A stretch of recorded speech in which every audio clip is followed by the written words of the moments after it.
Hermanos, espero que se encuentren todos bien.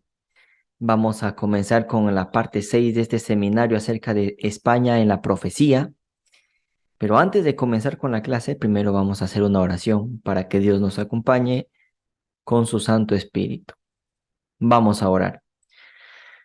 Señor, te damos gracias por este día. Te pedimos, Padre, que nos acompañes con tu Espíritu Santo, que nos des inteligencia y sabiduría para poder entender el tema que vamos a tratar en este día. Cuídanos, Señor, por favor, y perdona nuestros pecados. Todo esto te lo pedimos en el nombre de tu Hijo amado Jesús. Amén. Bueno, mis queridos hermanos, el día de hoy ya comenzamos con la parte 6 de esta profecía acerca de España, ¿no? De Tarsis, que es lo que hemos venido hablando desde hace unas clases anteriores. Eh, el día de hoy vamos a ver un tema muy bonito que se titula Los cuatro seres vivientes y la rueda. Esto es un preámbulo de lo que vamos a ver más adelante. Y así lo he titulado, Los cuatro seres vivientes y la rueda. La clase anterior, vimos lo siguiente, ¿verdad? Vimos esto. Eh, el pectoral, ¿no? Que consistía de estas 12 piedras, en el que tenía 3 piedras en cada hilera, en total habían 4 hileras, ¿no? Y habíamos señalado que el berilo, que era la piedra que estaba en la cuarta hilera, ¿no? Que también se le puede llamar crisólito. Por la concordancia Strong habíamos señalado que el berilo era Tarsis o Tarshish, ¿no? Porque Tarshish también significaba crisólito, berilo, que es una piedra preciosa, y se encontraba en la posición 10 de esta hilera, ¿ok? Asimismo, como cada piedra corresponde a cada tribu, ¿no? De las 12 tribus de Israel, habíamos señalado que el crisólito o el berilo, que es Tarsis, ¿en qué posición estaba? En la 10. ¿Y qué tribu estaba en la 10ª posición? Zabulón. Entonces, hemos dicho, ¿no? Por transitividad, se ha señalado que Zabulón vendría a ser berilo y que berilo vendría a ser Tarsis. Luego, ¿qué habíamos señalado? Esto es para recordar que la primera conclusión que se sacaba de esto es que Tarsis es el mensaje que viene al pueblo judío de oeste a este, de España a Jerusalén. ¿Qué más? Que esta Tarsis forma parte de las 12 tribus. ¿Por qué forma parte de las 12 tribus? Porque Tarsis es Zabulón y Zabulón forma parte de las 12 tribus, ¿no? Y es una parte concreta entonces de este pueblo judío que vuelve a actuar para llegar al pueblo judío. Eso ya lo habíamos visto en la clase anterior. Lo que yo quiero que recuerden es que berilo vendría a ser Tarsis y berilo también es crisólito, ¿no? Que es otro nombre que se le llama a esta piedra preciosa. Y porque en otras versiones, en las versiones de otras Biblias, si no me equivoco, creo que es en la del 60, 77, dicen que es crisólito, ¿no? pero es berilo también. Entonces, berilo es el crisólito que viene a ser Tarsis. Esto ya lo vimos por la concordancia Strong. Hasta aquí, mis hermanos. ¿Se ha entendido? Bueno, esto es un repaso nada más de la clase anterior. ¿Se ha entendido, verdad? Porque quiero que se entienda bien este tema. Sí, Este, hermano.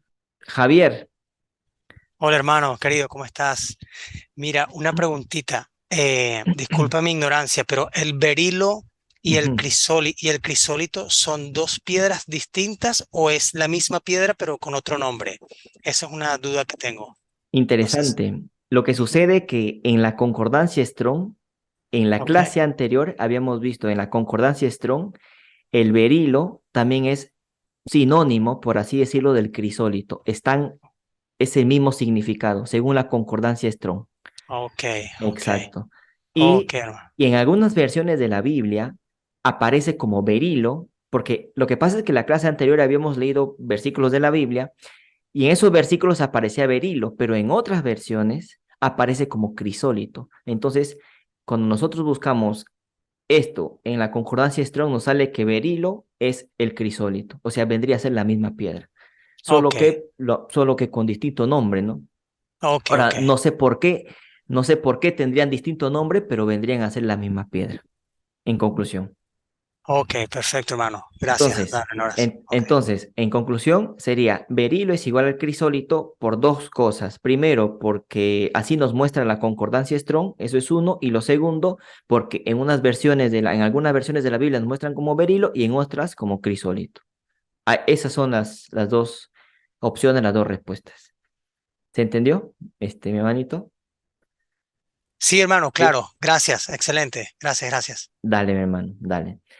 Entonces, continuamos. Vamos a continuar. Vamos a leer Cantares, ¿ya? Vamos a comenzar con esto. Cantares, capítulo 5, versículo 10. Dice, del 10 al 16, dice, mi amado es blanco y sonrosado, descuella entre 10.000. O sea, descuella entre 10.000 quiere decir de que, imagínense, hay 10.000 personas y hay una persona que sobresale de entre las demás, descuello, o sea, que está por encima del resto, ¿no? Es como una persona alta. Su cabeza es de oro, el más puro, sus rizos son racimos de palmera, negros como el cuervo, sus ojos como palomas junto a los arroyos de las aguas que se lavan con leche y a la perfección colocados, sus mejillas como parterres de balsameras, como fragantes flores, sus labios como lirios que destilan mirra fragante. Sus manos, esta palabra manos en el hebreo es yad, como anillos de oro engastados en piedras preciosas de Tarsis. Su cuerpo como pulido marfil cubierto de zafiros, sus piernas como columnas de mármol asentadas en basas de oro fino, su aspecto como el Líbano, esbelto como los cedros, su paladar dulcísimo y todo él es un encanto. Tal es mi amado, tal es mi amigo, oh doncellas de Jerusalén. Aquí en Cantares la esposa le dedica todos estos versículos al esposo. O sea, estos versículos son dedicados para el esposo. Pregunta, ¿quién es el esposo en Cantares? ¿Quién cumple el rol de esposo en Cantares? Cristo. Cristo y Salomón. Cristo, Cristo. Cristo es el que cumple el papel de esposo en Cantares. Ahora, ¿qué dice? Entonces estamos hablando de Cristo aquí. ¿Qué dice entonces acerca de las manos de Cristo? Sus manos como anillos de oro engastados de piedras preciosas de Tarsis. O sea, que las manos de Cristo también se define o también es definida como Tarsis. Las manos de Cristo también se define como Tarsis. ¿Se entendió o no se entendió? Estamos hablando de Cristo. ¿Y qué nos dice? Sus manos. ¿Las manos de quién? De Cristo. Sus Ujú. manos como anillos de oro engastados de piedras preciosas de Tarsis. Es decir, que las manos de Cristo también son Tarsis o también es Tarsis, mejor dicho. ¿Se entiende o no? Sí, hermano. Ya. Entonces nos está diciendo que las manos de Cristo también se define como Tarsis. Interesante. vamos a ver, ¿no? Aquí la palabra manos es yad, esto ya lo ha presentado el ministerio en muchas ocasiones, que significa mano, pero también tiene relación con lado, con llaga, sobaco, zurdo, la parte izquierda, ¿no? Que hace también connotación a la llaga de Cristo, al costado traspasado de Cristo. Pero también en el mismo versículo nos señala que sus manos, o sea que las manos de Cristo, también se define como tarsis, que dice que las manos de Cristo están engastadas, o sea, están engastadas, están labradas, por así decirlo, como piedras preciosas de tarsis. O sea que las manos de Cristo también se puede definir como tarsis. Ahora, cuando nosotros hablamos de manos, en la palabra de Dios, la palabra manos también se tiene connotación con qué? Con el trabajo, con la obra. ¿Estamos? Con el trabajo, con la obra. Las manos, con la obra de Cristo. Entonces las manos también tienen relación con el trabajo, con la obra que se hace. ¿Se entendió o no se entendió, hermanos? Estamos yendo paso a paso. ¿Se entiende? Sí, hermano. Ya. Entonces, tenemos lo siguiente. Las manos vendrían a ser ¿qué cosa? La obra de Jesús. La obra, o sea, la obra, el mensaje que tiene que avanzar, la obra de Cristo.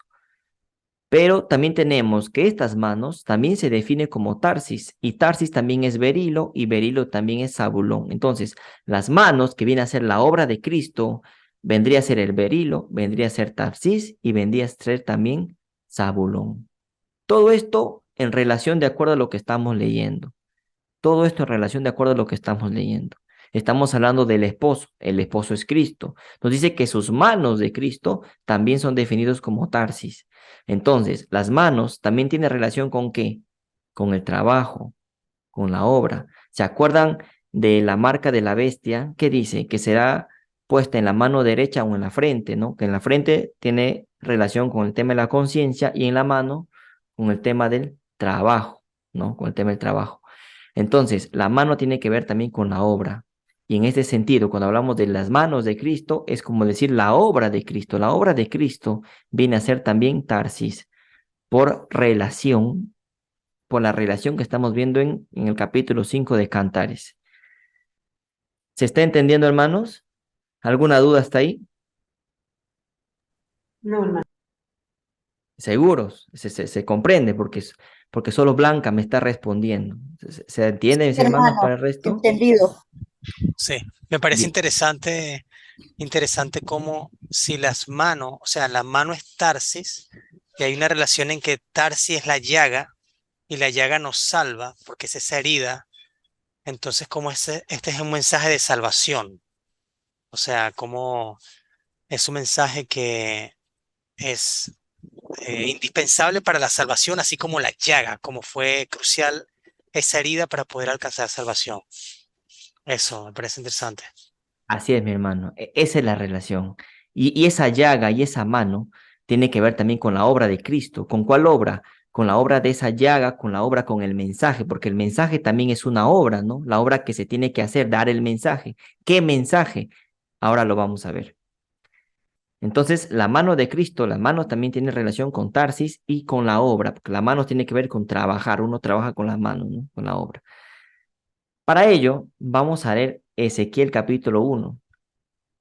Yo quiero que por favor lo que está en la primera línea de este versículo lo vamos a explicar en la última parte de este seminario, pero quiero que se lo graben bien, ¿ok? Por eso lo señalé en azul. Dice, aconteció en el año 30, en el mes cuarto, a los 5 días del mes, que estando yo en medio de los cautivos junto al río Quebar, los cielos se abrieron y vi visiones de Dios. En el quinto año de la deportación del rey Joaquín, a los 5 días del mes, vino palabra de Jehová al sacerdote Ezequiel, hijo de Buzi, en la tierra de los caldeos, junto al río Quebar, vino allí sobre él la mano de Jehová, ¿no? De nuevo, la mano de Jehová. ¿Y qué? ¿Y qué ve en visión Ezequiel? Dice, y miré, y he aquí venía del norte un viento tempestuoso y una gran nube, con un fuego envolvente, y alrededor de él un resplandor, y en medio del fuego algo que parecía como bronce refulgente, y en medio de ella la figura de 4 seres vivientes. Ezequiel que ve 4 seres vivientes, y esta era su apariencia. Había en ellos semejanza de hombre. Cada uno tenía 4 caras y 4 alas, y los pies de ellos eran derechos, y la planta de sus pies como planta de pie de becerro. Y centelleaban a manera de bronce muy bruñido. Debajo de sus alas, a sus 4 lados, tenían manos de hombre. De nuevo, la palabra manos, ¿no? Y sus caras y sus alas por los 4 lados. Con las alas se juntaban el uno al otro. No se volvían cuando andaban, sino que cada uno caminaba derecho hacia adelante. Es decir, estos 4 seres vivientes, con estas 4 caras, se movían juntos. No se volvía. Cuando uno avanzaba, ninguno retrocedía. Cuando uno avanzaba, todos avanzaban. Si uno iba para la derecha, todos iban para la derecha. Si uno iba para la izquierda, todos iban para la izquierda. O sea, se movían en simetría, en consonancia, no se separaban, sus movimientos estaban unidos, caminaban juntos, se movían juntos. El aspecto de sus caras era cara de hombre, cara de león, cara de hombre al frente, cara de león al lado derecho y la cara de buey a la izquierda en los 4. Asimismo, había en los 4 cara de águila que estaba atrás. Así eran sus caras, y tenían sus alas extendidas por encima, cada uno 2, las cuales se juntaban, y las otras 2 cubrían sus cuerpos. Entonces tenía cara de hombre, cara de león a la derecha, cara de buey a la izquierda, y atrás tenía la cara de águila. Entonces Ezequiel mira 4 seres vivientes. Estos seres vivientes cada ser viviente tiene 4 caras, de hombre, de león, de buey y de águila. Después nos dice que estos 4 seres vivientes se mueven en simetría, o sea, se mueven juntos, no se separan. ¿Se entiende hasta ahí la visión, hermanos? ¿Sí o no?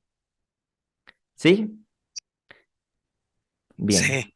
bien, Sí, hermano. bien. Continuemos. Versículo 12 en adelante, seguimos Ezequiel 1. Y cada uno caminaba derecho hacia adelante, hacia donde el espíritu les movía que anduviesen, andaban. Y cuando andaban, no se volvían. O sea, los 4 seres vivientes caminaban por a donde ellos querían, no. Ellos caminaban hacia donde el espíritu les movía. Si el espíritu les decía, vayan por aquí, por ahí se iban. Vayan por allá se iban.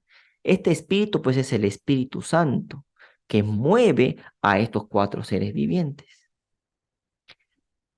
Cuanto a la semejanza de los seres vivientes, su aspecto era como de carbones de fuego encendidos, como visión de hachones encendidos que andaba entre los seres vivientes, y el fuego resplandecía, y del fuego salían relámpagos, y los seres vivientes corrían y volvían a semejanza de relámpagos. Mientras yo miraba, los seres vivientes, he aquí una rueda sobre la tierra junto a los seres vivientes a los 4 lados. O sea, hay 4 seres vivientes y también hay una rueda a los 4 lados. El aspecto de las ruedas y su obra era semejante al color del crisólito. Lo que preguntaba nuestro hermano Javier al principio, ¿no? Era semejante al color del crisólito. Y esta palabra crisólito en la concordancia Strong también lo encontramos como Tarsis. El aspecto de las ruedas y su obra, ¿la obra de quién? De las ruedas con estos 4 seres vivientes, la obra que realizan estos 4 seres vivientes con esta rueda es Tarsis, la obra es Tarsis, entonces. Semejante a lo que vimos en Cantares, las manos de Cristo, la obra de Jesús, Tarsis, ¿estamos? Y las 4 tenían una misma semejanza, su apariencia y su obra era como rueda en medio de otra rueda, eran ruedas concéntricas o ruedas que se mueven. Si una rueda falla, la otra no funciona. Es como, por ejemplo, la cadena de una moto, ¿no? Tenemos a la Catalina, ¿no? La cadena tiene 2 ruedas, uno adelante y otra atrás, ¿no? Entonces, si la rueda de adelante no funciona, la de atrás tampoco, y viceversa. Entonces, todas las ruedas tienen que estar funcionando para que la obra funcione en su totalidad. Si una rueda falla, me dejo entender, las demás ruedas no pueden avanzar. Entonces, estas ruedas se mueven con estos 4 seres vivientes y estos movimientos que hacen estos seres vivientes con estas ruedas son porque el espíritu les mueve. O sea, el espíritu es quien ordena por dónde van a ir. Cuando cuando andaban, perdón, se movían hacia 4 costados, no se volvían cuando andaban, y sus aros eran altos y espantosos, y llenos de ojos alrededor en las 4. Y cuando los seres vivientes andaban, las ruedas andaban junto a ellos, y cuando los seres vivientes se levantaban de la tierra, las ruedas se levantaban. Hacia donde el espíritu les movía que anduviesen, andaban. Hacia donde les movía el espíritu que anduviesen, las ruedas también se levantaban tras ellos, porque el espíritu de los seres vivientes estaba en las ruedas. O sea, las ruedas y los seres vivientes se movían juntos, no se separaban. Y los movimientos que hacía eran de acuerdo a lo que el espíritu les ordenaba. El espíritu les decía por dónde irse a estos seres vivientes que estaban con estas 4 ruedas, con estas ruedas, perdón. Cuando ellos andaban, andaban ellas. O sea, cuando los seres vivientes andaban, las ruedas también iban con ellos. Y cuando ellos se paraban, se paraban ellas. Asimismo, cuando se levantaban de la tierra, las ruedas se levantaban tras ellos, porque el espíritu de los seres vivientes estaba en las ruedas. ¿Y qué son las ruedas? Las ruedas vienen a ser, dice, y su obra es Tarsis. O sea, estas ruedas y estos seres vivientes hacen o ejecutan una obra. Y esa obra es la voluntad de Dios, es el Espíritu Santo quien guía a esto también, a estos seres vivientes para que ejecuten esta obra. Las ruedas vendría a ser entonces la obra, y nos dice que esta obra es semejante al crisólito, nos dice que esta obra es Tarsis. Hay una obra que tiene que hacer Tarsis. ¿Y quiénes son los 4 seres vivientes? Estos seres vivientes vendrían a ser también, son 4 ángeles o no, porque tienen alas, ¿no? Estos 4 seres vivientes son 4 ángeles. Y cuando nosotros hablamos de 4 ángeles, y cuando hablamos de que estos 4 ángeles tienen que hacer una obra, y que esta obra es Tarsis, yo sé que aquí más de uno ya ha hecho la relación en su mente. Aquí se está hablando de 4 seres vivientes, son 4 ángeles. Estos 4 ángeles hacen una determinada obra, y esta obra es Tarsis. ¿Qué nos está diciendo aquí, mis hermanos? ¿Alguien ya lo relacionó? Javier, Apocalipsis 18, hermano querido.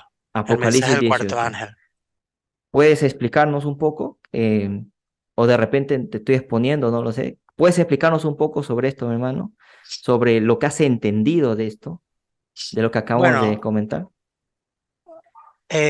bueno, tal vez veo una relación porque si estas ruedas se movían bajo la dirección del Espíritu Santo y estaban alineadas y es como que tenían que, o sea, haciendo un paralelismo con el mensaje de Apocalipsis 18, el pueblo de Dios tiene que estar alineado y tiene que dar este mensaje, ¿no?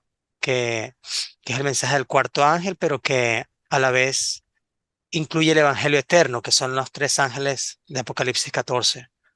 Entonces yo veo ahí como ese paralelismo que hay, ¿no? Entre lo que representa el 4 y la obra que tiene que hacer el pueblo de Dios eh, para proclamar este mensaje al mundo, que viene, obviamente, que sale de Tarsis, que eso es importante, por eso me parece que la relación que hay con la llaga es crucial, porque ¿qué va a pasar con muchas denominaciones cristianas que acepten a Cristo pero rechacen la llaga y lo que implica la llaga? Bueno, se pierden, sencillamente se pierden porque no son guiados por el Espíritu. Entonces, bueno, eso es lo que yo hago, ¿no? La relación que yo hago. Excelente, hermano, excelente. Y mencionaste algo importante que quiero que lo retengas en tu mente porque lo vamos a ver al final, porque mencionaste y dijiste lo importante del número 4, ¿no? Y eso lo vamos a ver al final. Quiero que lo retengas ahí. Y Oh, entonces, tenemos, mi querido hermano y hermanos que nos están viendo, que estos 4 ángeles hacen una obra y esta obra viene de dónde. Este mensaje que mencionabas de Apocalipsis 18, hay un paralelo con estos 4 ángeles que hacen una obra también, que dan un mensaje. Y acá los 4 ángeles, los 4 seres vivientes también tienen una obra, también tienen un mensaje. Y esta obra dice que es Tarsis, o sea, el mensaje de estos 4 ángeles de Ezequiel 1, ¿de dónde viene? De Tarsis. ¿Se das cuenta la relación que ya comenzamos a encontrar en esto? ¿Se entendió o no, mis hermanos? ¿Se entendió? Sí, hermano. sí, sí. Bien. Me gusta, me gusta. Sigamos. Bueno, acá he puesto como una nota al pie, ¿no? Para más o menos resumir lo que hemos estado viendo. Ezequiel ve a 4 querubines, 4 ángeles, que tienen una forma muy concreta. Luego, asociados a esos ángeles, hay unos aros concéntricos o estas ruedas que nos mostraban. Estos aros se mueven o van unidos con estos ángeles, o sea, las ruedas y los 4 querubines se mueven al mismo tiempo. Y en medio de estos 4 querubines se ve una figura como del Hijo del Hombre. Eso nos comentó Ezequiel en los primeros versículos.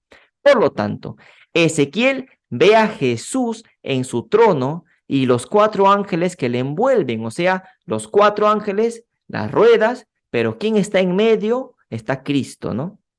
De estos 4 ángeles, Ezequiel ve que en la parte frontal, estos seres tienen cara de hombre en la parte frontal. Al lado derecho, que es al este, tienen cara de león, que es Judá, lo vamos a ver en un momento. Al lado izquierdo tienen cara de becerro y detrás, en el norte, tienen la cara de águila. Ahora, sabiendo esto, comprenderemos por qué el pueblo hebreo, el pueblo de Israel, se disponía en su campamento de la siguiente manera. Ahora vamos a ver. Aquí tenemos cómo estaba organizado el tema del tabernáculo, es decir, teníamos las 12 tribus de Israel. Aquí están las 12 tribus de Israel. ¿Y quién estaba en medio de las 12 tribus de Israel? El tabernáculo. Acá tenemos a los sacerdotes, Merari, Gersón y Coat. Tenemos a Moisés y Aarón, que era por donde se entraba al tabernáculo, pero el tabernáculo está en medio de las 12 tribus. Y en el seminario del 2031 hemos mencionado que Cristo es el tabernáculo. ¿Se acuerdan? En el seminario que dimos cerca del 2031 mencionamos que Cristo es el tabernáculo. El cuerpo de Cristo también es el tabernáculo.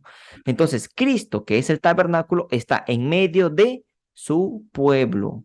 Cristo, que es el tabernáculo, está en medio de su pueblo, está en medio de estas 12 tribus. O sea, Cristo, tabernáculo también es Emanuel con nosotros. Tabernáculo es Emanuel con nosotros, Dios con nosotros. Por eso que la segunda venida de Cristo también será en tabernáculos, porque es Dios se reencuentra con su pueblo, con nosotros. Es Cristo en medio y alrededor está su pueblo.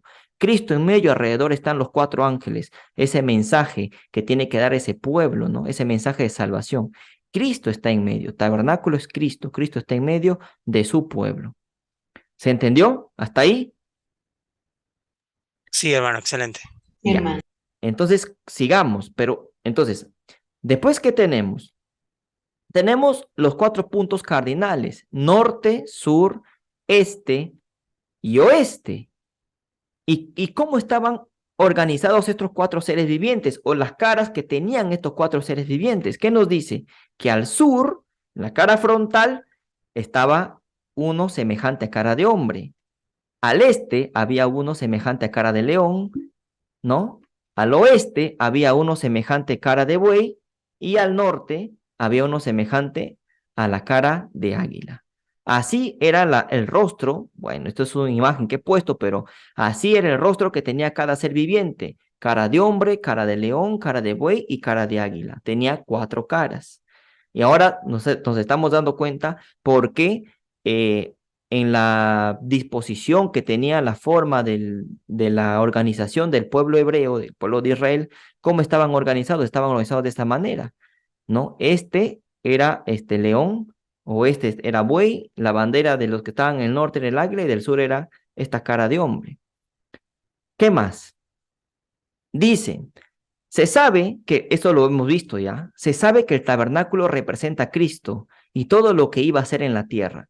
Es decir, todo lo que se hacía en el tabernáculo era la obra que Cristo iba a venir a hacer en la tierra, que iba a venir a morir por nosotros, y eso ya lo hemos explicado en su momento, ¿no? Entonces, tabernáculo es Cristo. ¿Qué más?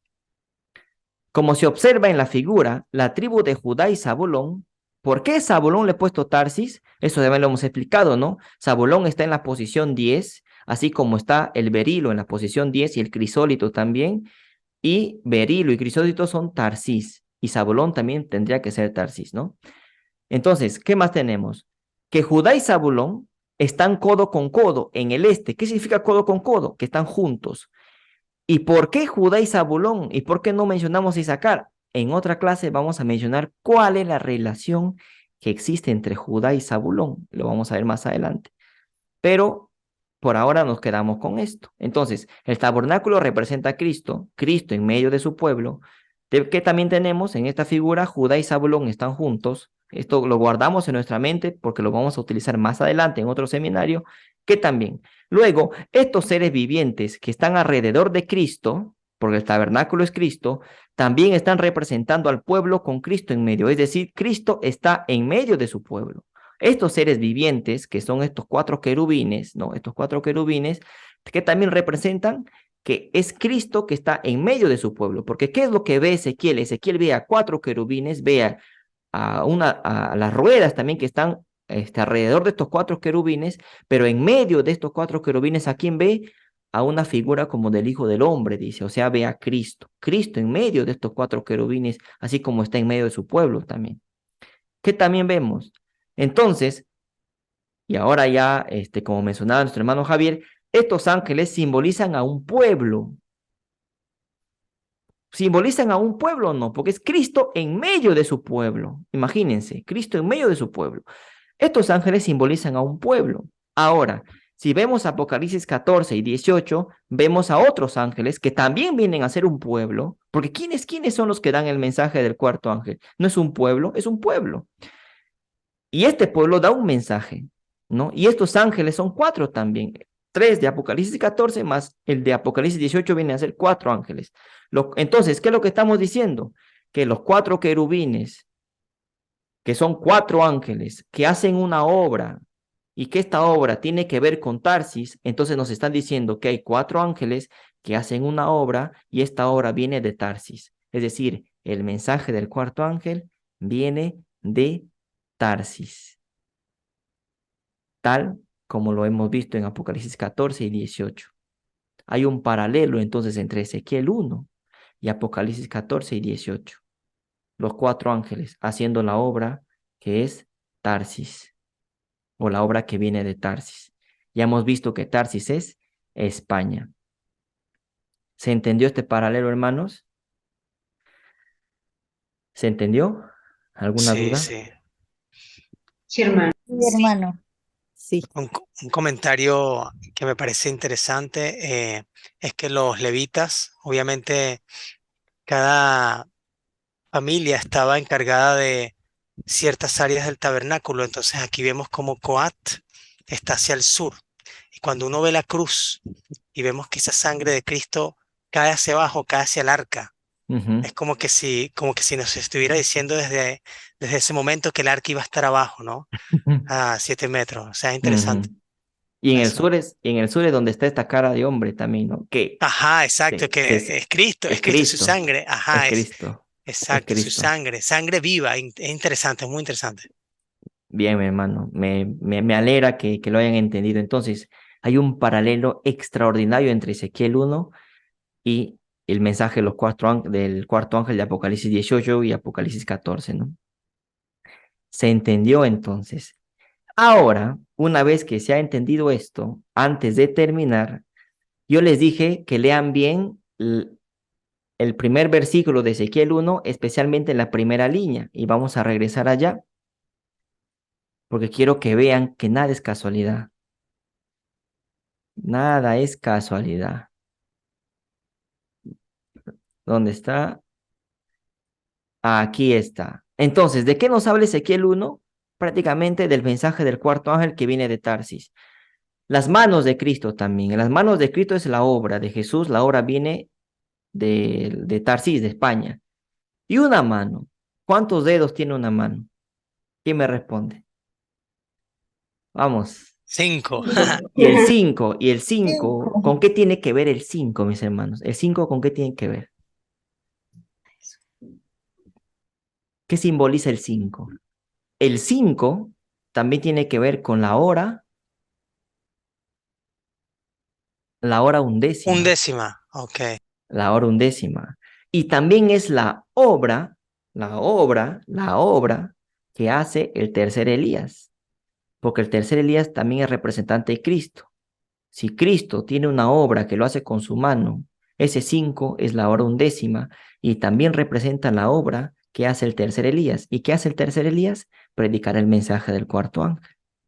¿Se dan cuenta que todo está relacionado? ¿Captan o no? Yo recomiendo que vayan a ver el tema de primavera-otoño y los cultos que presentó Ángel Berna de primavera-otoño y también los cultos que presentó Javi del tercer al cuarto ángel, donde hablan del número 5, que es la obra de Cristo, pero también es la hora undécima, también es la obra como la mano de Cristo, la obra que hace Cristo, la hora undécima, y es también lo que hace el tercer Elías, ¿no? Número Y 5. no, interesante también, por ejemplo, sabemos que el tercer Elías es un paralelismo de Moisés. Y cuando uno piensa en Moisés, ¿qué llevaba Moisés en su mano? ¿Qué era lo que llevaba, que lo caracterizaba? O Aarón también. Era la vara, La vara, claro, exacto, que guía. claro, exacto, también. Ajá. Entonces, ya teniendo todo ese concepto, en Ezequiel 1 nos habla del número 5, claro que sí, la obra, las manos de Cristo, el número 5. Nos hablan del número 4, lo que mencionaba Javier, lo que te decía Javier, recuerda lo que has comentado, porque lo vamos a usar en la parte última de esta clase, el número 4, cuarto Ajá. ángel, 4 seres vivientes. Vamos a leer entonces Ezequiel 1. Aconteció en el año 30, en el mes cuarto, a los 5 días del mes, esta visión que tuvo Ezequiel acerca de estos 4 seres vivientes fue en este año 30, en el mes cuarto, a los 5 días del mes. Ya hemos hablado qué significa el 5, el 4, hemos dicho los 4 seres vivientes, los 4 ángeles, el año 30, toda la connotación que tiene el 3, tercer milenio. 30 también viene a ser los 30 grados. Cuando tú al reloj lo divides en 30 grados, cada hora en 30 grados, te das cuenta que los últimos 30 grados que faltan por cumplirse vendría a ser la hora undécima. Es decir, de 11 a 12 hay 30 grados. Del 11 al 12 hay 30 grados. También interesante cómo Dios ya nos estaba mandando el mensaje de lo que iba a hablar Ezequiel 1 ya en el día de su revelación, en la fecha en que Ezequiel recibe esta revelación, ya, no sé, ya en la misma fecha ya estaba el mensaje de fecha, 30, mes cuarto, a los 5 días del mes, con todo lo que implica el 5, con todo lo que implica el 4 y con todo lo que implica el 3 y el 30, los 30 grados que les comentaba y la hora undécima. No, interesante porque al sumarlo te da 12, que es 2 más 1, 3, que es la Trinidad, ¿no? Interesante, interesante, mi hermano, interesante. ¿Mm? Y es en el 5.º año de la deportación del rey Joaquín a los 5 días del mes. O sea, el 5 está metido en esto. El 5 que tiene que ver con la mano con la obra de Cristo, y esa obra es Tarsis. ¿Se dan cuenta la relación que hay en esto? ¿Ah? ¿Se Sí, entendió, mis hermanos? ¿Se entendió? Sí, sí, muy bien, excelente. sí, Bueno, hermano. entonces con esto terminamos la clase de hoy, mis queridos hermanos. Con esto terminamos la clase de hoy. Espero que lo hayan entendido. Y bueno, siempre recomendar, ¿no?, que entren a la página web de Víctor San Vicens si quieren entender más sobre este tema del número 5, la hora undécima, por qué la hora undécima es el 11 y por qué es el 11 y por qué el 11 es igual a 5, porque 5 es la hora undécima, el número 11 también es la hora undécima. ¿Y por qué? Bueno, yo les recomiendo que vayan y vean el culto que predicó Javi en la serie de conferencias que tiene del tercer al cuarto ángel, y Ángel Berna de primavera, otoño también. O sea, ahí está muy explicado todo esto. Yo sé que una vez que vean esos cultos y los recontraentiendan, van a recontraentender este tema también acerca de Tarsis. Así que bueno, los invito, vayan a la página web del Gran Engaño y al canal de YouTube de Víctor San Vicens, que es desde ahí de donde hemos sacado estas conferencias y estos temas, ¿no? Bueno, mis queridos hermanos, muchas gracias por su atención. De verdad me alegra mucho que han estado entendiendo estas clases. Ya en unas cuantas clases más ya terminaremos toda esta conferencia acerca de Tarsis y espero que todo esté quedando muy claro. Vamos a terminar este seminario, esta clase con una oración, ¿ok? Vamos a terminar con una oración, mis hermanos. Señor, te damos gracias por este día. Te pedimos, Padre, que en primer lugar, Señor, perdona nuestros pecados Te pedimos que nos des sabiduría, Padre, para poder entender tu palabra. Derrama tu Espíritu Santo sobre nosotros, Señor, para poder comprender estos temas que estamos tratando, a los hermanos que están aquí presentes y a los que nos van a ver por el canal de YouTube también. Te pido que derrames tu Espíritu Santo sobre ellos y que les puedas dar entendimiento y discernimiento para que puedan captar este tema. Gracias por todo, Señor. Todo esto te lo pedimos en el nombre de Jesús. Amén.